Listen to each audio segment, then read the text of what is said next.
به نام خدا سلام مجدد خدمت همه شما عزیزان و همراهان عزیز جام ستارگان هرات در پیج ظاهر نوری در خدمت شما هستیم با گزارش نیمه دوم تقابل میوند در مساف با هیوا در دوره 30 رقابت‌های جام ستارگان هرات.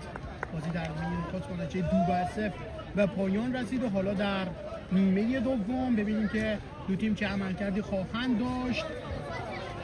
تغییراتی هم در ترکیب تیم هیواد ایجاد شده. از این لحظه بعد با ویسال آقای علیشاه عزیزی بازی آغاز خواهد شد و ببینیم که پاسخ هیواد برای دو گلی که میوند در نیمه نخست به ثمر رساند چه خواهد بود.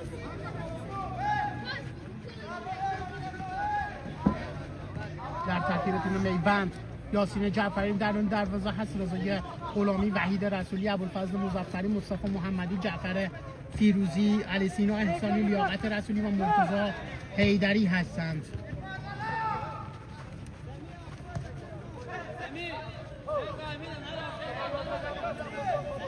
شفیع شیرزه جای خودش رو به داوود داد. حسیب الله سروری جای خودش رو به سمیع الله داد. نقیب الله جای خودش رو به رامین داد و حکمت الله هم به جای دیگر رامین به بازی آمد. ببینیم که نتیجه بازی در نیمه دوم چه خواهد شد. دوباره رامین رؤوفی صاحب توپ بود، جعفر فیروزی توپ رسیده به احسانی، ضربه سرکش و محکم علی سینای احسانی، توپی هم که به بیرون رفت. سریع به جریان انداختن، توپ هم از دست دادن. دوباره رو به عقب رضا غلامی ضربه سر زده شد. موقعیت هست یک توپی که دور شد. ناصر غفوری برای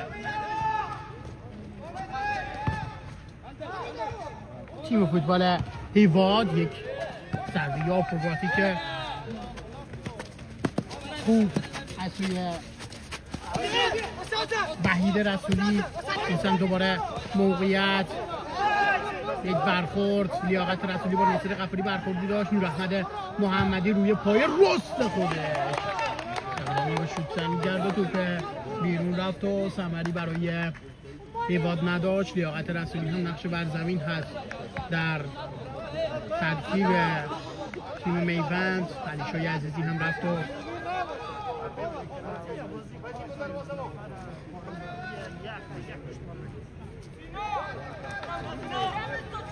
صحبتی با لیاقت رسولی داشت. حالا بازی به جریان خواهد انداخت. یاسین جعفری یک ضربه سر، احسانی با ضربه سر.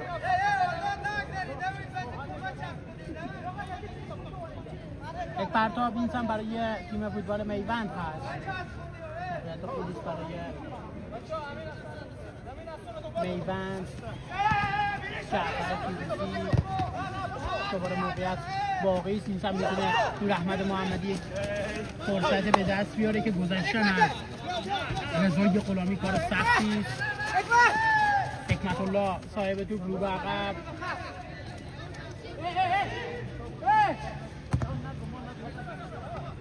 یک ضربه سر توسط ناصر غفوری در میانه میدان.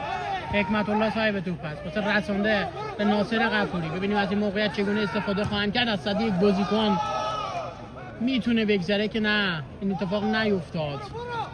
رضای غلامی، نوراحمد محمدی مقابلش هست که به بیرون فرستاده. رضای غلامی و پرتاب برای تیم هیواد خواهد بود. ناصر غفوری در مقابل لیاقت رسولی هست، توپ دور کردند. امین حسنی نزدیک شد. رامینه، البته حامد حبیبی هست که صاحب توپ بود. رامین رؤوفی حالا صاحب توپ شد. جعفر فیروزی یک پاس خوب، سرعت بالای مصطفی محمدی. ببینیم به توپ خواهد رسید یا نه که این اتفاق نیفتاد. در پرتاب باید بود برای هواد و حامد حبیبی باید پرتاب رو انجام بده برای هواد. در اختیار امین اسلمی هست، بلند توپ فرستاد، یک تاثیرگذاری پشت مدافعین موقعیت هست. ببینیم از این فرصت چگونه استفاده خواهند کرد و متوقف شده به نفع هواد. خطا روی حکمت الله اعلام شده.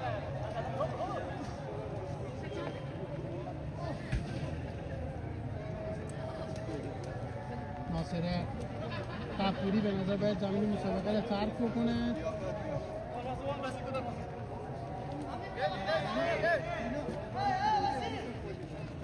ببینیم که چه زمانی تعویض صدای از این ملکوتی هست.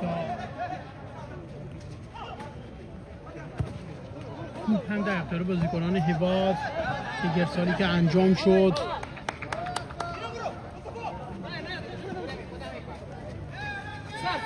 دوباره یک ضربه سر امین اسلمی، خطا به نفع هواد اعلام شده.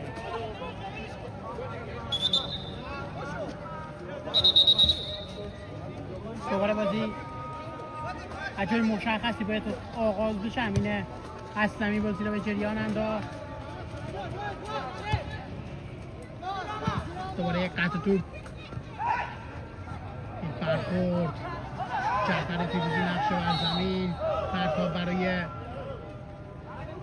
میوند خواهد بود.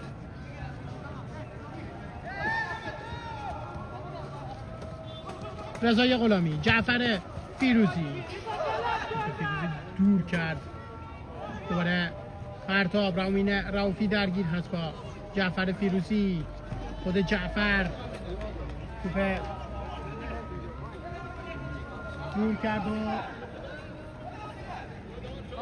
یک بازیکن هم برای میوند به بازی خواهد آمد. حکمت الله رو به عقب.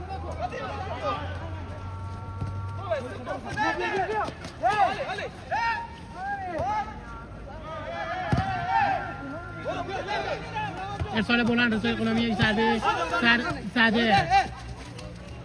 دوباره نور احمد محمدی و باز هم رضای غلامی که به خوبی پوشش داد. ناصر غفوری، یک بازیکن مقابل او بود و حالا باید تعویض‌ها صورت بگیره که این اتفاق باز هم نیفتاده، اجازه داده نشد. دور شده. ضربه سراسری علی سیمای احسانی، موقعیت برای لیاقت رسولی، با به توپ حرکت میکنه، پاس زده و ثمری نداشت برای ناصر غفوری. باید زمینی مسابقه ترک بکنه. اون سمت هم لیاقت رسولی،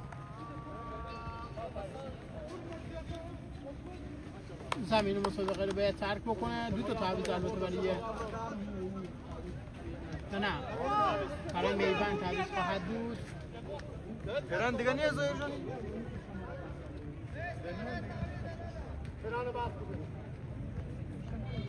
حالا فواسی آمد بازیکن میوند. ببینیم که به جای لیاقت رسولی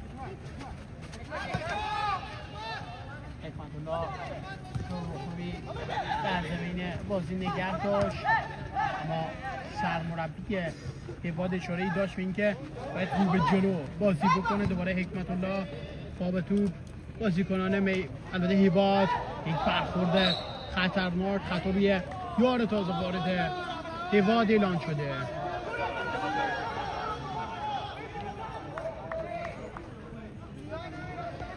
ارسال بشه روی دروازه میوند. ببینیم که از این موقعیت چگونه استفاده خواهند کرد هوادی‌ها. ارسال بلند هست، یک مشت توسط یاسین جعفری. دوباره امین اسلمی، موقعیت برای هواد، درگیری در حال جریان و ضربه دروازه برای میوند هست. ارسال بلند یاسین جعفری در میانه های میدان. یک ضربه سر داوود، یک لحظه ساید توپ بود، حالا پرتاب نفوذ داوود انجام میده، دوباره توپ بیرون رفته، تکرار بشه. باید حکمت الله حرکتی رو انجام داده. اینجا نور احمد محمدی داشته محوطه جریمه و این موقعیتی که قبل او توپ به نظر به دست نور احمد محمدی برخوردی داشت.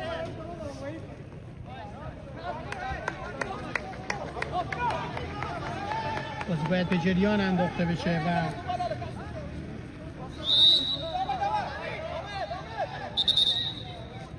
یک بازیکنم اون سمت نقش بر زمین هست.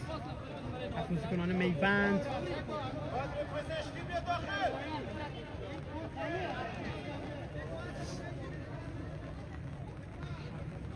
بدر پزشکی باید اضافه بشه و دکتر فردین میره تا بازیکن میوند رسیدگی بکنه. دکتر مسابقات هست دکتر فردین.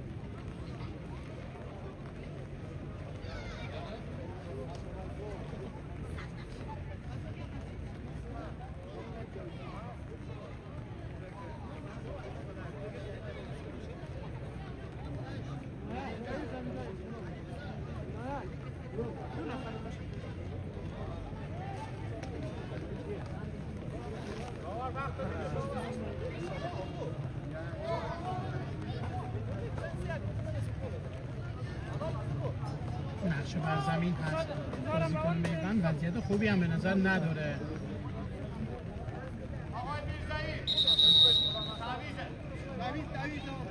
تعویض بشه، اولین تعویض اجباری جام ستارگان هرات از تیم میوند خواهد بود.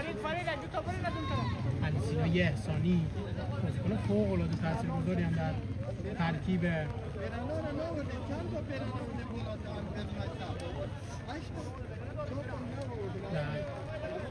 حالی زمین مسابقه باید ترک میکنه که مصدوم هست. امیدواریم شرایط مساعدی باشه برای بازی های آینده. اصلا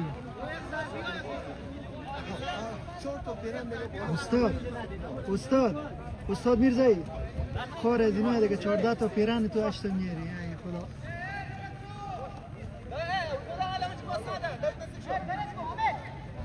علیسینا به نظر هم از پای راست دچار مصدومیت شده. البته پای چپ او هست. دکتر فردین خاطر پزشکی البته جام ستارگان هرات مصروف در واقع تمرین و رسیدگی به علیسینا احسانی هست. ببینیم که در بازی‌های آینده حضور پیدا خواهد کرد علیسینا احسانی یا نه. امیدواریم مسئولیت جدی نداشته باشه و یکی از پروگرام‌های اصلی و کلیدیه ابراهیم میرزایی محسوب بشه. علیسینا احمدی توپ بالا به بیرون رفت. پرتاب برای میوند خواهد بود. پرتاب باید مظفری انجام بده. دوباره جعفر یوسفی ارسال بلند، موقعیت برای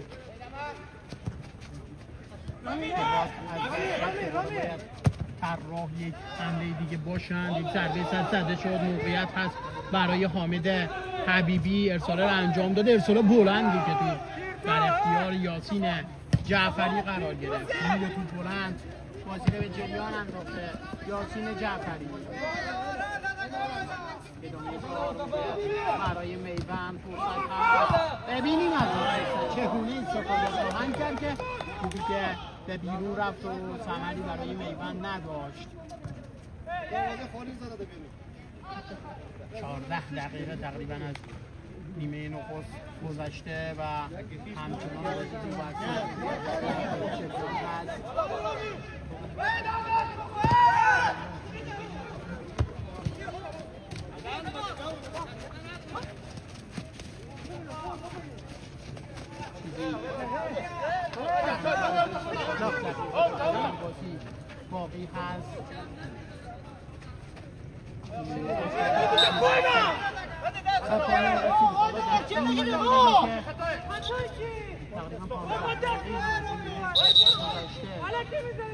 چه اتفاقاتی خواهد افتاد.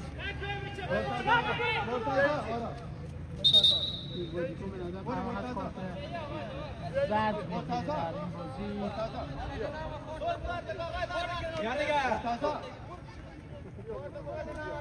مرتضی حیدری کارت زردی دریافت کرد. هوای بارانی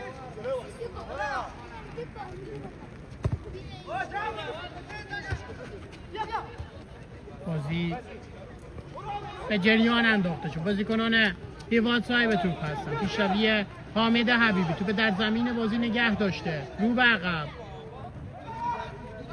توپ بیرون رفت. پرتاب برای میوند خواهد بود.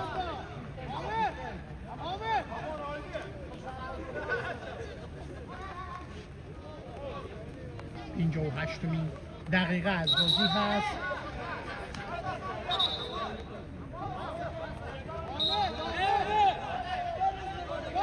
کارت زرد دیگه داده شد. این بار برای به نظر حامد حبیبی بود که کارت زردی گرفت.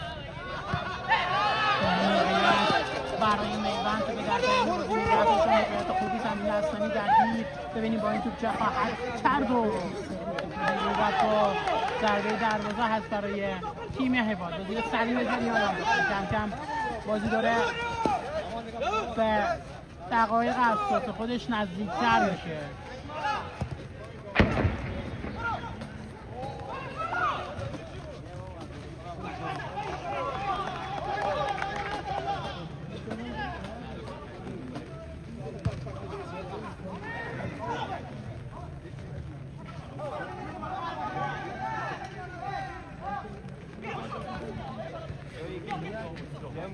فردا هم انصاری در مسافه با حریبا قرار بگیره.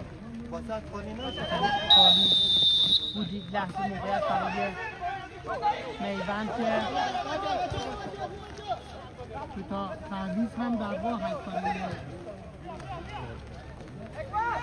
میوند. هادی خاوری و رضای فروتن و بازی خواهند آمد. قبل از رحمان محمدی به بازی آمد.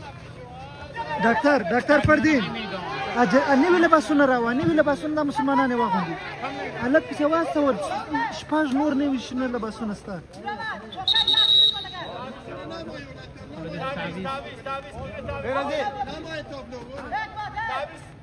نمای تابلو استادونو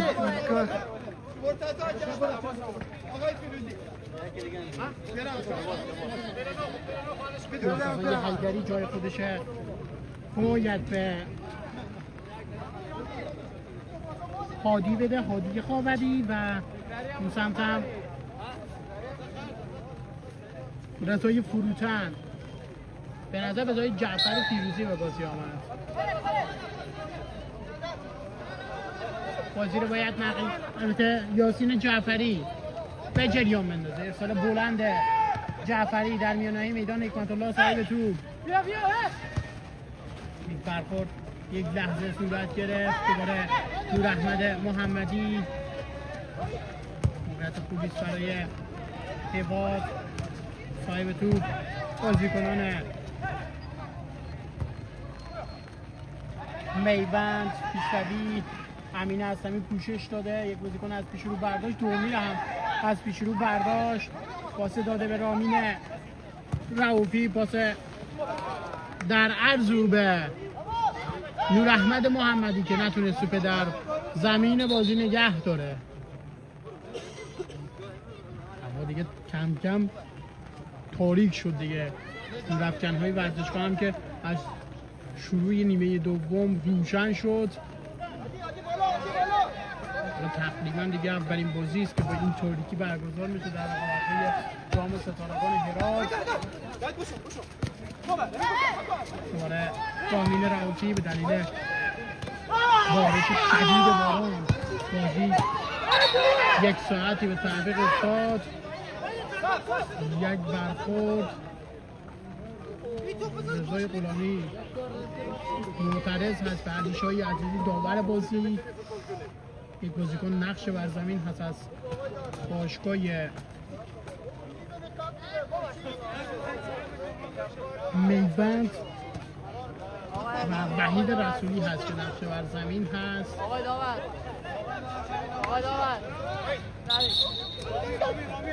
تغییر برای حباد رامین غفوری زمین مسابقه را ترک کرد.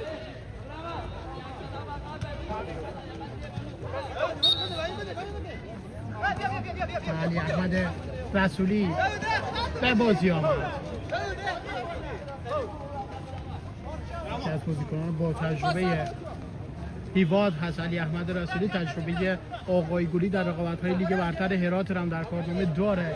علی رسولی حالا در این بازی به بازی آمد. یارو شماره 15 هیواد هست علی احمد رسولی. از این تیم هیواد هم راه پیدا کرد به تیم‌های مختلف.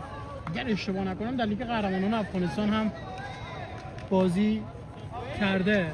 در رقابت‌های زون‌ها که حضور داشت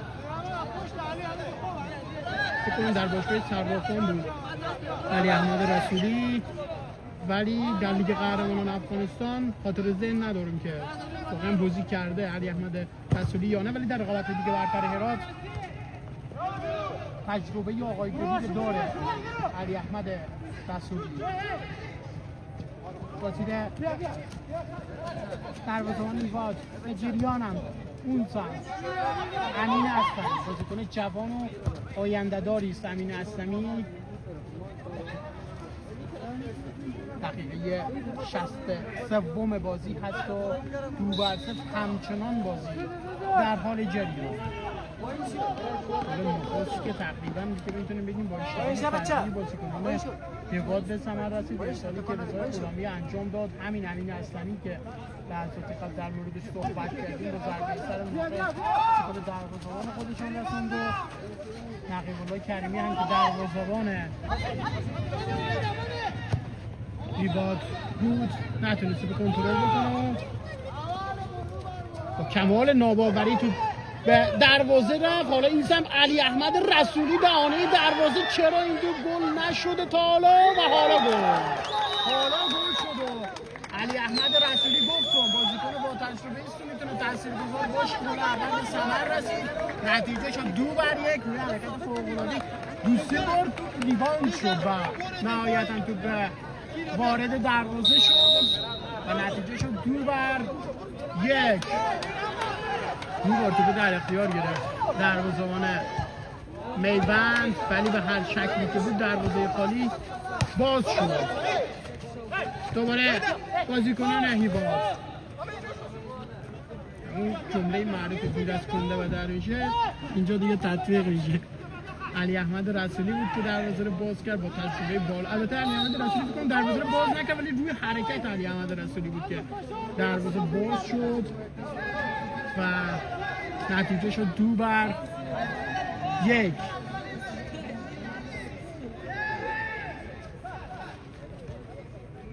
حالا دقایق حساسی برای هر دو تیم خواهد بود و جالبه که در بازی هایی که در رقابت‌های جام ستارگان هرات و اینجوری کار برگزار شده مساوی رقابت‌های جام ستارگان هرات خواهد بود. یک تکل خوب و دروازه اونجا که میرم باز بشه، چیزی به باز شدن دروازه برای بار سوم توسط یاران هیواد باقی نمانده بود.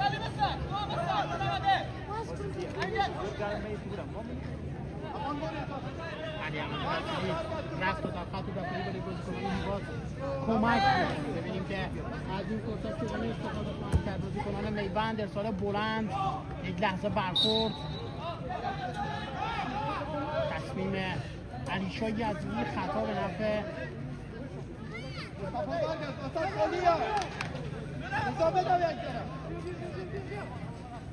هیواد اعلان شده.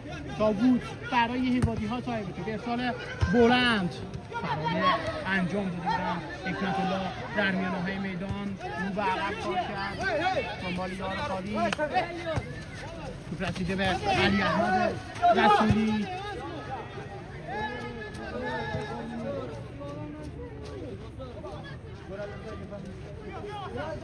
دوباره حکمت الله صاحب توپ است واسه رسانده به علی احمد رسولی. دوباره حکمت الله برخورد خطا به نفع ایواد. بازی در این دقایق پر تنش هم شده. موقعیت برای هیواد هست. یک تکلو دوباره بازی باید به جریان انداخته بشه به نفع هیواد. ببینیم با دست پرتاب چگونه انجام خواهند داد. بازیکنان هیواد کوتاه کار کرد موقعیت رو. دوباره پرتاب برای هیواد بود. تو به میبندی ها دور کردند. 67مین دقیقه از بازی در حال جریان هست.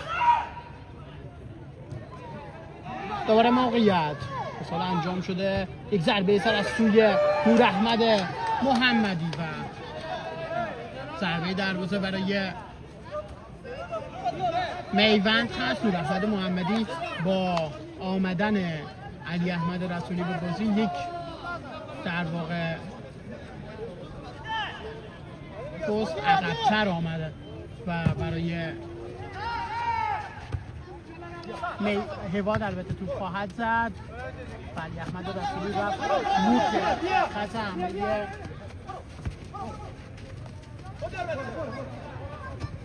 هیواد قراره. داوود برای تیم هیواد صاحب قسمتاً بیتاز بازیکنان با تجربه هیواد و میوند میبینیم که درگیر هم هستن با هم. رضای غلامی و علی احمد رسولی.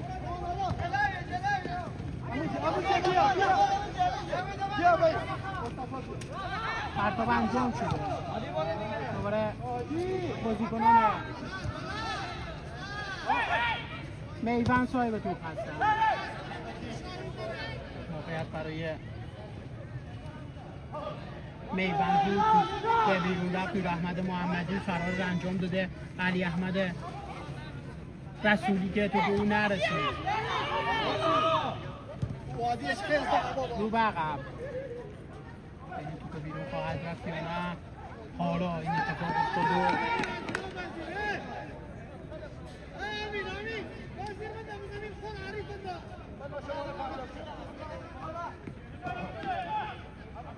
نکاتی را یادآور شدن برای بازیکنان هیواد. پشت محوطه جریمه که هنوز به بیرون نرفته و حالا رفت و پرتاب برای هیواد خواهد بود.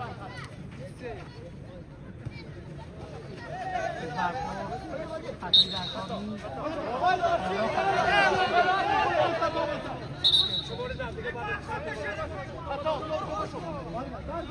مصطفی محمدی یادآور شد. آقای علی شاه عزیزی. دوباره علی احمد رسولی به دنبال گرفتن توپ. بازیکنان میوند. حکمت الله صاحب توپ هست. بین چند بازیکن ادامه کار. موقعیت برای میوند. ببینیم از این توپ چگونه استفاده خواهند کرد. که داوود رسول برای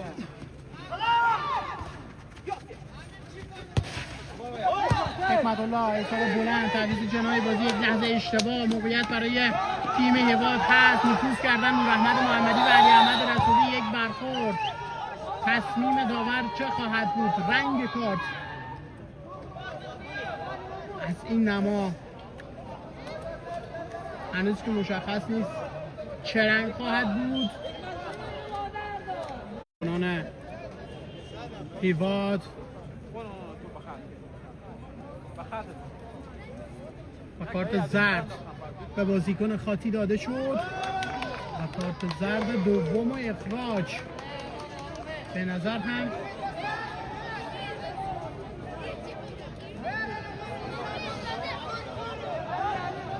اخراج نشد. کارت زرد داده شد. از این نما درست مشخص نشد چه اتفاقی افتاد. بله یک بازیکن اخراج شد از تیم میوند.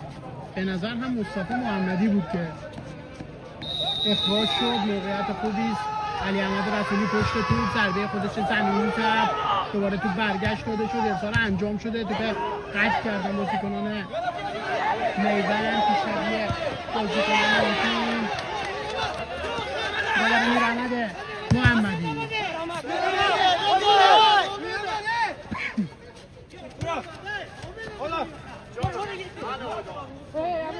دوباره بازیکنان ایواد توپ بیرون رفت و پرتاب برای عادی بیای گوش آفک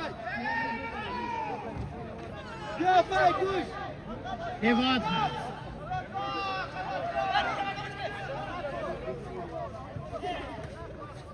امراد واسطی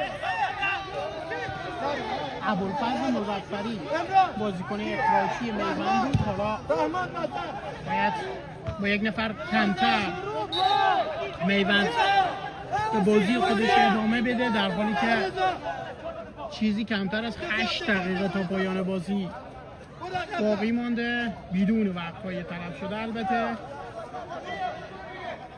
که فرصت خوبی است برای هیواد حداقل یک مساوی در این بازی و یک امتیاز کسب بکنه، از برتری نفری خودش استفاده بکنه هیواد و گل مساوی رو به ثمر برسونه. تعداد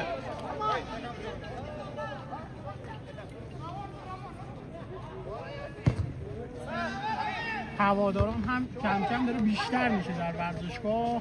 این سمتی که دارمگذاری شده خیلی زیاد شده. هواداران و این نوید بخش این هست که این بازی ها برای چون ارزش داره. یک پاسی که داده شد و علی احمد رسولی نرسید. دوباره مشاهده میکنید هواداران حاضر در ورزشگاه اون سمت هم هستند و در سمت دیگر ورزشگاه هم دیده میشن. ارسال بلند علی احمد رسولی، توپ بیرون رفت. بازی دوباره باید به جریان انداخته بشه.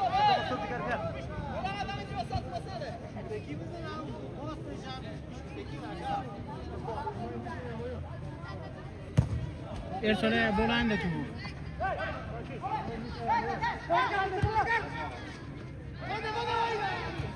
بازیکنان هیواد، توپ بیرون رفته در شرایط آفساید.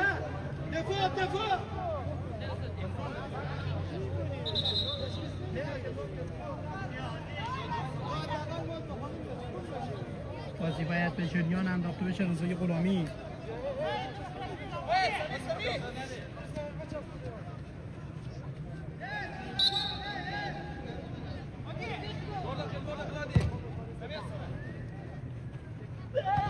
دوباره ارسالی که انجام شد و توپ بیرون رفته. پرتاب برای هیواد هست. پیوند یک نفر کمتر داره خوب بود. اشتراک زورند.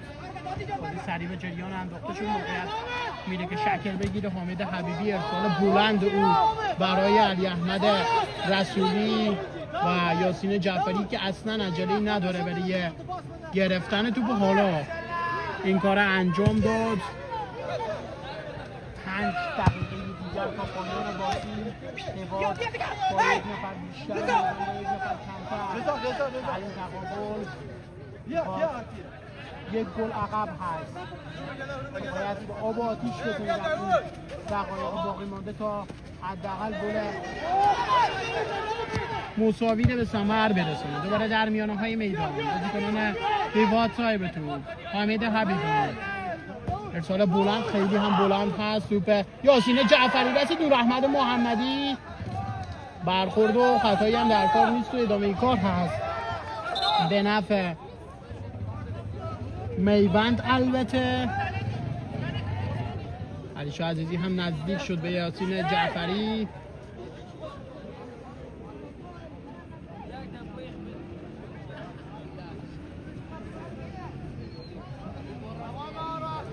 این هم حضور هواداران در مجموعه فرهنگی ورزشی شهزاده کریمی. مشتاق و علاقمند به دیدن بازی ها هست نزدیک. دوباره نور احمد محمدی پاس انداخته و رضای غلامی توپ دور کرده. دوباره فرصت برای تیم میوند هست. پاس در عرضی که رساندن به داوود با دیدی بالا، شرخش داوود دوباره این سمکار کرده، یک تادوپای خوبی رو انجام داد. دوباره رو بقیه با حکمت الله بین چند بازیکن. حکمت الله ببینیم از سمت چه حرکتی رو انجام خواهد داد. موقعیت هست این برای میوند تا گل سوم رفتا به ثمر برسونه. این ضربه سیو خوب است، ضربه جلوی برای زده شده، ثمری برای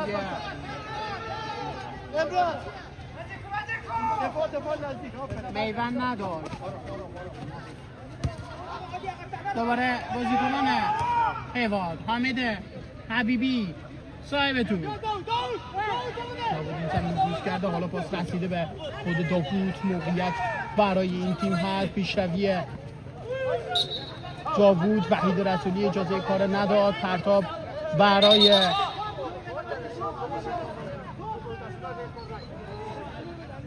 دوباره ارسال انجام شده. این ضربه حکمت الله و چه سیوی داشت در این دقایق پایانی. یاسین جعفری دروازه تیم میوند نجات داد. دوباره خود حکمت الله رفته تا ضربه کرنر، این بار بفرسته بلند انجام داد. یک ضربه دیگر و باز هم کرنر هست. دقایق پایانی بازی و شور و هیجان بازی پر از هیجان و نفسگیر برای هر دو تیم. میشن یک موقعیت زدنده خوب آفرین اگر کنسول امین اصفاری کوشش با خوبی همین کار انجام داد. زیر توپ زد دروازه‌بان هیواد. موقعیت هست، ضربه سر زده شد، توپ بیرون رفته، بازی به جریان انداخته شده و پرتاب برای میوند هست. یک بازیکن هم نقش بر زمین هست از باشگاه میوند که خاوری هم هست. یه دوم وارد بازی شد.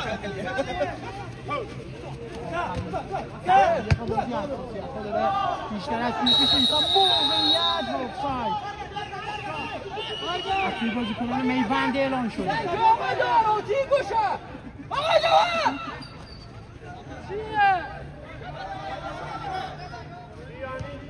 دوباره بازی به جریان انداخته شده به نفع ایران و حالا بازی به جریان انداخته شده. بازیکنان هواد صاحب توپ هستن. فوق‌العاده بازی جذابی ده شاهد بودیم. پاس علی احمد رسولی به مقصد نرسید. بازی به جریان انداخته شد. یادآور بشون که یک بازیکن بیشتر داره تیم هواد نسبت به باشگاه میوند. در این بازی میوند ببره که تا همین دقیقه، یعنی تقریبا 1 دقیقه تا پایان بازی رو برده. دست امین اصفهانی برخوردی داشت. این توپ در موقعیت اگر تبدیل به گل بشه تو این سمت هم یک بازیکن خطرناک داره میره سمت توپ که رضای غلامی هست. حالا در تصویر مشاهده میکنید رضای غلامی رو، بازیکن فوق‌العاده و با تجربه میوند. راست باشگاه میوند. موقعیت خوبی است برای رضا غلامی. ضربه خودش زد، خطرناک هم نبود، اختلاف زیادی به بیرون رفت. بازی سریع آغاز شد توسط بازیکنان هواد. ارسال بلند پشت مدافعین، یک ضربه سر زده شده تو علی احمد رسولی، رسیده بین چند بازیکن و حالا توپ رضای غلامی دور کرده. موقعیت هست که مثلا توپ گیری کرده رو به عقب. داوود برای هواد بین چند بازیکن، خطا. آخرین فرصت ها برای هواد هست. حکمت الله می‌خواد بازی رو بلند به جریان بندازه. نفوذ کردن بازیکنان هواد. ارسال بلند حکمت الله، توپ از رضای غلامی عبور نکرد. دوباره موقعیت برای هواد از این سمت میره که شکل بگیره. ارسال انجام شده. رضا یه غلامی اثری گذاشت. کورنر بشه خطرناک خواهد شد برای میوند. ضربه کورنر برای هواد هست. ببینیم از این فرصت چگونه استفاده خواهند کرد. داوود پشت توپ، یارگیری نفر به نفر و من تو من. 4 دقیقه وقت تلف شده. ارسال انجام شده. یک ضربه سر کماکان فرصت موقعیت برای علی احمد رسولی. گل برای تیم هواد و علی احمد رسولی. تجربه کار خودش کرد. ناجی هواد شد در این بازی و گفتم ضربه کورنر میتونه خطرناک باشه. خوشحالی بعد گل و بیرون کردن لباس و گل مساوی. علی احمد رسولی دود از کنده بالا میشه. حالا خیلی جوابگو هست در این دقایق. کارت زرد هم به جان خرید ولی به نظر ارزشش رو داشت. زیر پای علی احمد رسولی افتاد. گفتیم که این بازیکن خطرناک هست و میتونه نتیجه بازی رو تغییر بده. دور مساوی شد بازی.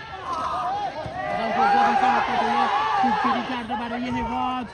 ببینیم که از این موقعیت چگونه استفاده خواهند کرد. جو بازی حالا به نفع هوادیا هست. از یک نفر بیشتر میتونن به خوبی استفاده بکنن.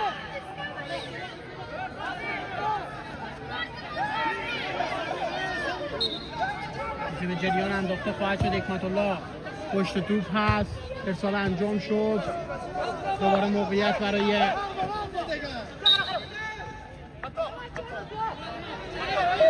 میوند. این سم شکل گرفته.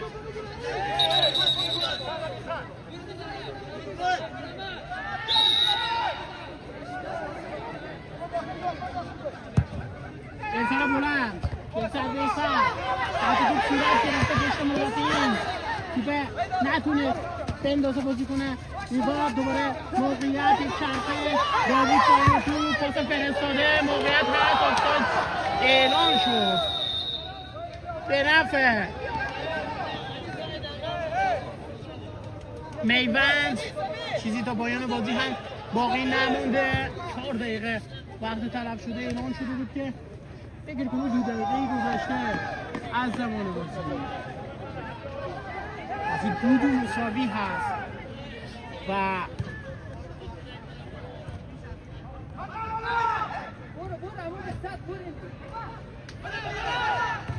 دوباره موقعیت برای تیم هواد هست. داوود پیشروی کرده، نفوذ کرده اون سمت. دیگر بازیکن هواد علی احمد رسولی هم همچنین نفوذ کرده. ببینیم از این موقعیت چگونه استفاده خواهند کرد و توپی که دور شد.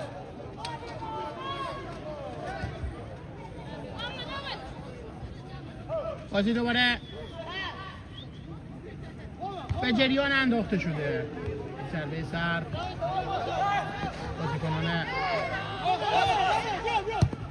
هواد در میانه میدان. امین اسلمی پیشروی این بازیکن تو حالا رسیده به نوراحمد محمدی. دوباره حکمت الله پاس انداخت. خطا به نفع میوند اعلان شده. چه جبی هست در ورزشگاه. یک سمت هواداران هواد، یک سمت هم هواداران میوند. به هر قضاوتی هم دارن اعتراض میکنن. صحبت‌های علی شاه عزیزی به بازیکنی که نقش بر زمین هست. یادآور بشون که یک بازیکن کمتر داره تیم میوند در این تقابل و تقریبا 10 دقیقه میشه که ابوالفضل مظفری اخراج شد. دو کارت هم شد. ابوالفضل مظفری از زمین بازی اخراج شد. حالا بازی باید به جریان انداخته بشه. رضا غفوری کار کرده و این هم ویسل پایان بازی. اولین نتیجه مساوی جام ستارگان هرات 2-2 مساوی بازی به پایان رسید و بازی و تقابل و رقابت خیلی جذابی بود. دقایق آخر دقایق جذابتری هم بود. هوای ابری و بارانی و شب زیبای فوتبالی در جام ستارگان هرات امشب به پایان رسید. فردا شب هم انصاری به مصاف حریفه خواهد رفت. دیگر رقابتی جذاب و امیدواریم که از پخش و نشر و گزارش بازی لذت کافی رو برده باشید. تا پیروز دیگر بدرود، خداحافظ و نگهدارتان.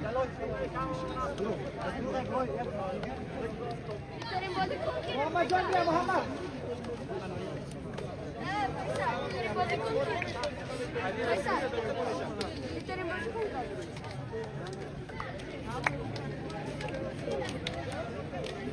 Guarda, José que le analiza.